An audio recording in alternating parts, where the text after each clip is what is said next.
Your Majesty? Hi, you said you wanted to speak with me.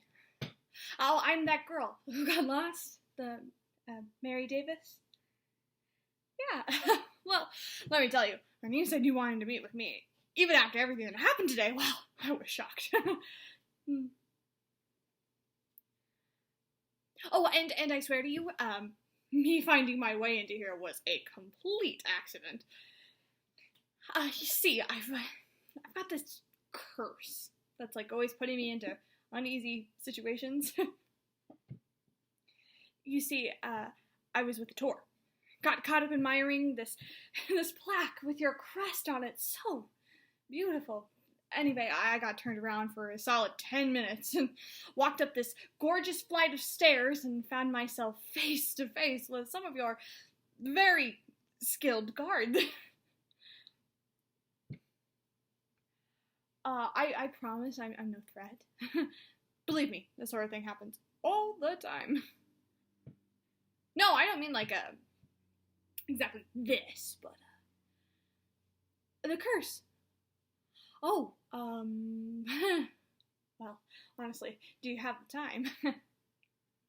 Oh, all right. Good. Well, I better just may I? Thank you. Ha. No, I'm fine. No, I've got it. Thanks. I mean, it's all very complicated, but I suppose it's rude to deny you the story. Today,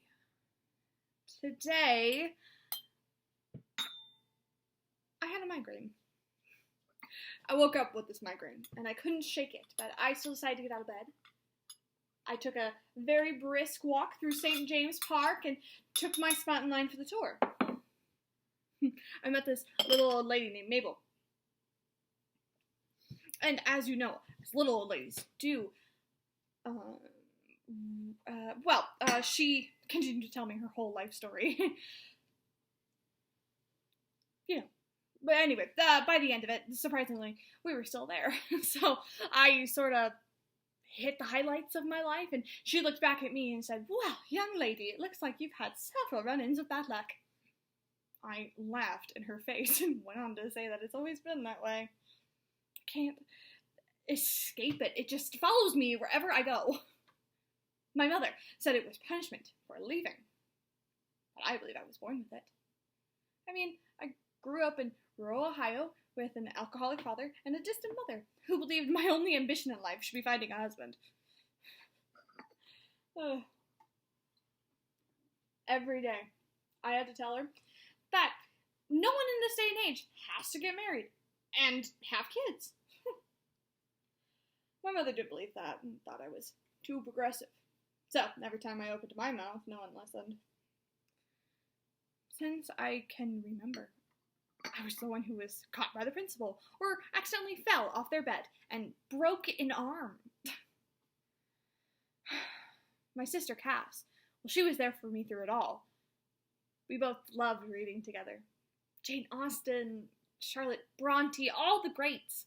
We often compared ourselves to those sisters, Lizzie and Jane from Pride and Prejudice. Have you ever read that book? Well, it's a classic, am I right? Anyway, we got interested in journalism and writing. So much so, we actually came to London to study it. Well, Cass did. I never actually got accepted into any writing programs.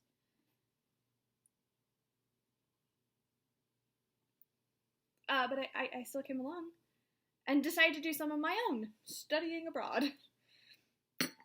Cass and I, to make a long story short, we met Oscar, this Irish blogger, at a museum, and he offered me a writing job. Oscar, he was my friend for a few months, and he felt like one of the only people who grasped what I wanted for myself in life. Cass understood as well, and they apparently bonded over that. I mean, it was great, but I just wasn't expecting it to go any farther than that. Anyway, July rolled around, and Oscar and I were preparing for Dublin. About a week before we were set to leave, He invited me over for dinner, sat me down, and said, "There's no easy way to say this, but your sister's the one coming to Dublin." All right, well, that's fine. I mean, I'm not blind. There's clearly something happening with you two. And you know me and my sister, we've been doing things for this long. It would be her and I. I know. You living together, it's probably a good idea. I'm gonna want my own place anyway. I mean, this is great. All three of us working together in a new city, that's better than our original plan. No. I'm sorry. Your sister wants to do this alone. You have no idea how horrible I feel saying this, so I won't beat around the bush. I'm giving your sister the job. We're going to Dublin, just the two of us. I'm sorry, what? This is going to be great for your sister. We're going to start a travelling couples blog. Oh, I can tell it's going to be big. You just have to trust the process. Aren't you happy that your sister is going to make something of herself?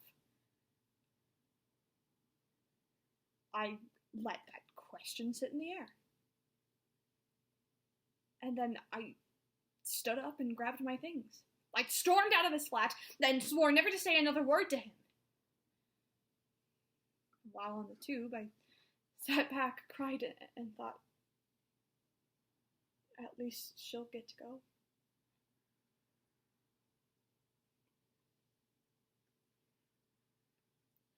Cass, when I got home, stood by the door, her hands shaking as they went into her pockets.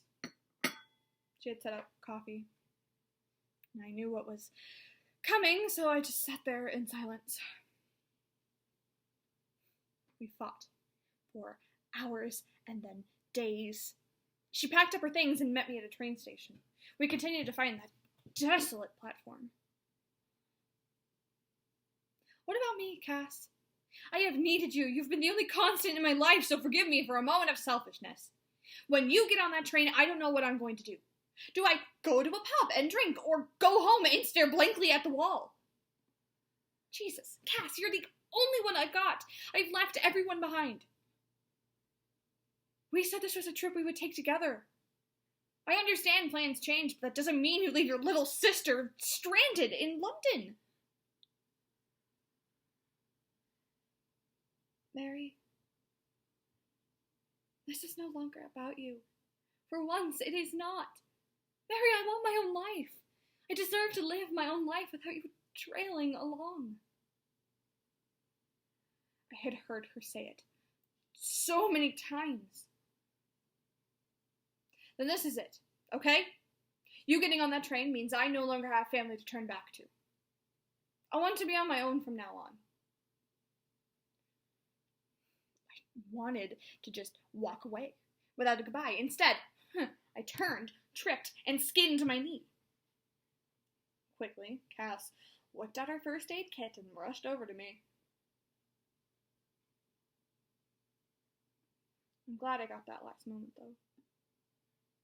Her bandaging me up and saying, "You've always been so dramatic." If anything, Jane, I'm setting you free. Go, write, and make something of yourself. I'm pushing to have what I always dreamed. How could I argue with that?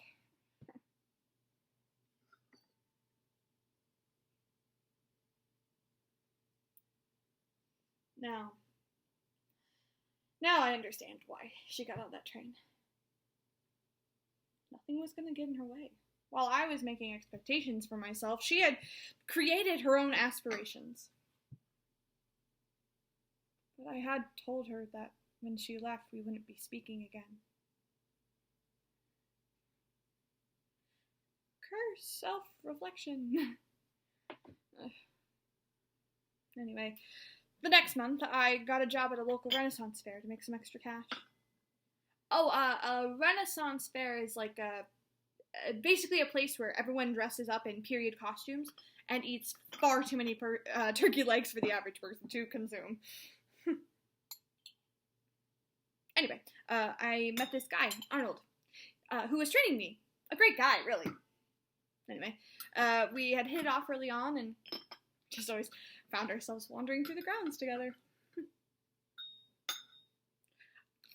Okay, there was this one time we heard commotion, and I ripped back this curtain and got pied directly in the face. He helped me clean up, and to make me feel better, he smashed what was left of the tin onto his face. and then he walked around pretending nothing had happened while it just dripped off his face in the sun. Oh.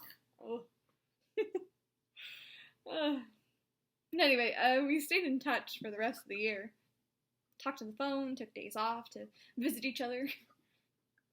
He liked writing as well, so there were times we would send each other rough drafts and give feedback.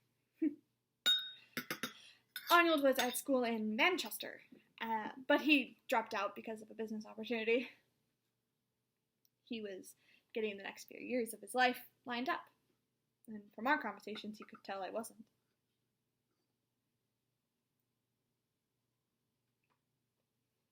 He came to visit. Took me out for lunch and offered me an associate job. But I felt like it was out of pity. He tried to convince me that was not the case. I looked him directly in the eyes and never let them waver. We know this is wrong. We both know that this could become more, no matter how hard we try to convince ourselves. I see the way you look at me and I just can't do this. Working together, taking a qualified person's job, and becoming secure. Being alongside you every day would mean it would get quiet. We'll know everything about ourselves and there will be nothing more to say. I don't want to sit in the silence of contentment. If this is about being there to protect me, I don't want it. I'm happy to say that I don't know what will happen next.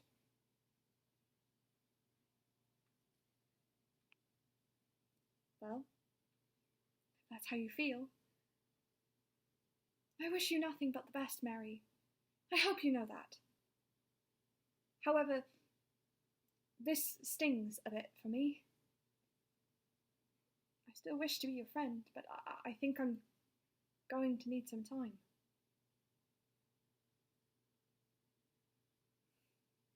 That was 6 months ago. I've been trying to keep my head held high and write down everything I can along the way. It just seems like every time I go outside my comfort zone, something bad happens. So I thought, why not put paper to pen and make something out of it? The issue is now, everything is outside my comfort zone, and I can't detect where the next strike of bad luck will come next. Along the way, I've been navigating my journeys on my own, and been followed by this, I don't know, curse. So I tried to embrace it by writing stories with characters who are invincible and confident. It's just hard to do that when you've never actually experienced it for yourself. So, I had to stop doing that. There's clearly something about my life that someone out there once told. I mean, look around. Things like this don't happen to normal people. No regular person gets turned around in Buckingham Palace and then finds herself in the Queen's Tea Lounge waiting for her cab.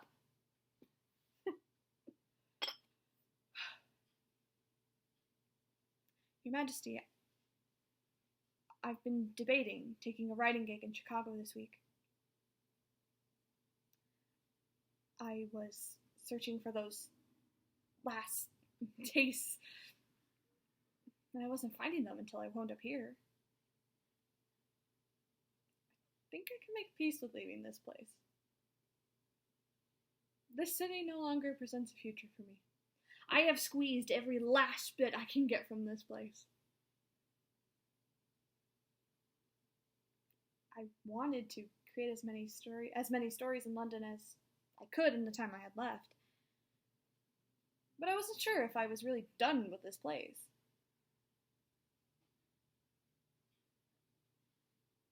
Now I know it's going to leave me excited for what's to come next. Chicago is just a step in the direction. Don't know which way that is, but I'm sure something not long from now will find me. No matter where I go, there will always be something to say. Why not embrace it?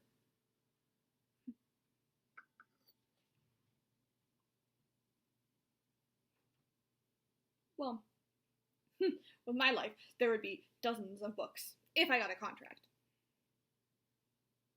Oh, yeah, I mean, it's not going to happen overnight. It might be my life's work.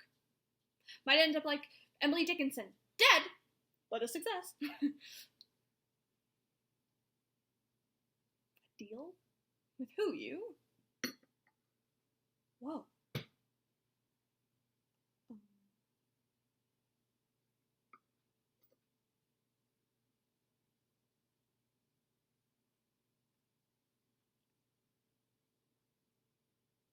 No. No, thank you. Your Majesty. Thank you, Your Majesty. But believe me, a forward would be lovely. I'm gonna make it out there on my own. I won't turn back now. I have left every family member and friend that I've known. The relationships, the good, the bad. I cannot let them deflect me. I know that I don't need anyone to protect me or help me. I don't need it. I will make something out of myself. I have stories to tell.